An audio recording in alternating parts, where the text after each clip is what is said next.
This is Dr. Lisa Van Allen, and you've been listening to an excerpt from the Leviza Simmons Project, composed by Phil Christensen. That's the theme music for my new radio show, Prescriptions for Business Success, and I really appreciate Phil for letting me use the music. You can find out more about Phil Christensen at phil@philchristensen.com, and that's PHILCHRISTENSEN. So thanks again, Phil, for letting me use the music. This is the second in the series of Prescriptions for Business Success that I wanted to record for you.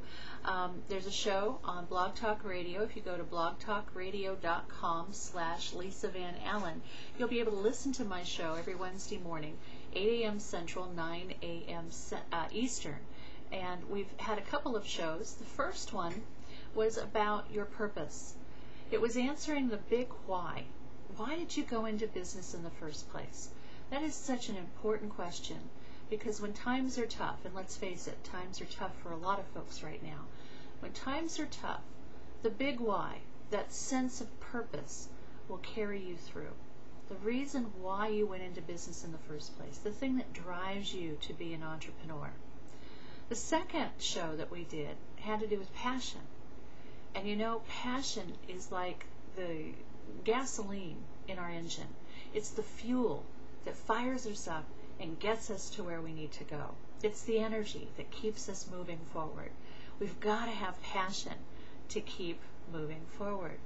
But you know, passion can burn us up. If we have too much passion, or if it's out of control, we can actually burn out. We can work too many hours. We can burn our employees out. We can be so overboard about the things that we're doing. So we've got to be careful. So that was our second segment. And then this morning, we recorded our third segment, and that's what I really want to talk about today. And that's, what are your core values? So we started with purpose, passion, and core values. Sounds like this is for startup companies, but it's really not.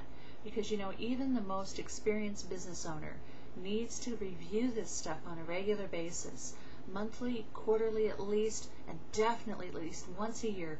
Pull out these statements of purpose, passion, and core values. Review them often to make sure they're still reflective of what you believe and what you want your business to be founded on. Your core values are those inherent truths, those assumptions that you would live and die for.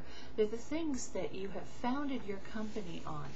Beliefs, like words like authenticity, reliability, integrity, courage, vision, purpose, enthusiasm, respect, leadership, and there's a host of other words. Just do a Google search for core values and you'll find lists and lists of words like this. What I'm going to encourage you to do, if you haven't done an exercise like this before, is to make a list of 20 core values that you hold dear, things that are very, very important to you, things that you would live and die for. After you've made that list, then I want you to hone it down to 10. And those are the most important values to you. And then I want you to put them in a rank of the top one all the way down to the least important one. And the way you do this is you compare them. Let's say one of your values is integrity and another is leadership. To you, and there's no right or wrong answer to this question, but to you, which is more valuable, to have integrity or to have leadership? Whichever one that you prefer is a stronger value for you. And you keep going down the list until you've ranked all of your values and you have your top 5. This is so important because you need to have those top 3 to 5 core values, because you need a limited list, because now the next step is you're going to start communicating those values. How you communicate those values to the people around you is so important. A lot of companies will take their core values and they'll post them on a placard and put it in the entryway of their business. The sad thing is too often employees will walk by that and even sneer if the company isn't living up to that. I've seen that firsthand in companies that I've worked for in the past. You don't want to have the reputation that you're not living up to your own core values. These have to be values that are your personal core values and that have been infused into your business so that everything you do, every decision, every choice goes back and reflects those values. So let's say you need to make a business decision. How about even just right down to the design, the interior design of your entryway?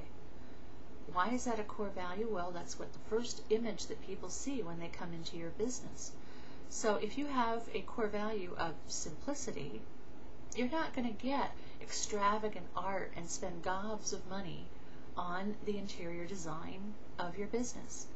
If you have a core value of leadership, and yet you never send your employees off for training, you're not living up to your value. If you have a core value of courage, and yet you're constantly communicating fear to your employees about the economy or about the bottom line, there's something wrong. And finally, if you have a core value of respect, but you treat your customers like trash, or you criticize and treat your employees negatively, then there's a problem. You're not living up to those core values. Either they're not really your core values, or there's something wrong with your company, and you need to take a second look at what's going on and why your business strategies aren't aligned with your personal and spiritual values. This is so important, and one of the ways to communicate your values, besides just pinning them up on the wall, is first to put them on a small card or piece of paper. I'd laminate it or something, because this is something you're going to carry around in your wallet or in your planner, someplace where you're going to see them often. I programmed them into my PDA when I used to carry one, and now they're in my phone, because I want to be able to pull this up, look at them, and remind myself about them often. The other thing that you want to do is something that a lot of businesses call rounding. The term was borrowed from hospitals where doctors go on rounds to see the patients. You want to do rounding, but with your employees and with your customers. First thing in the morning when you get in the door, get out of your office and into the workforce. Doesn't matter if you have a big workforce or just a couple people working with you. Get out there and talk to them and check in with them and find out what's going on. How are your core values being reflected in their day-to-day activities? Are they living up to those values in the actions that they are doing when they represent you in your business? Then check in with your customers. That might mean getting on the phone and calling them and seeing how things are going. It might mean getting in the car and going to their workplace and checking in with them. But on a regular basis, check in. Now, if you have a huge database, a simple way is doing a survey. But you know, you've got your heavy hitters, your customers that are really valuable. They've been with you a long time. They're spending a lot of money with your company. I do a lot more than a survey or just a card. I would definitely get on the phone and check in with them. If you have vendors that you work with on a regular basis, do rounding with them as well. Check in, find out how you're doing.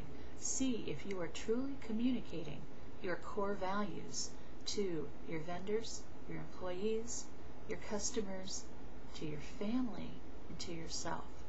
Because the world around you needs to see that you're living up to your core values.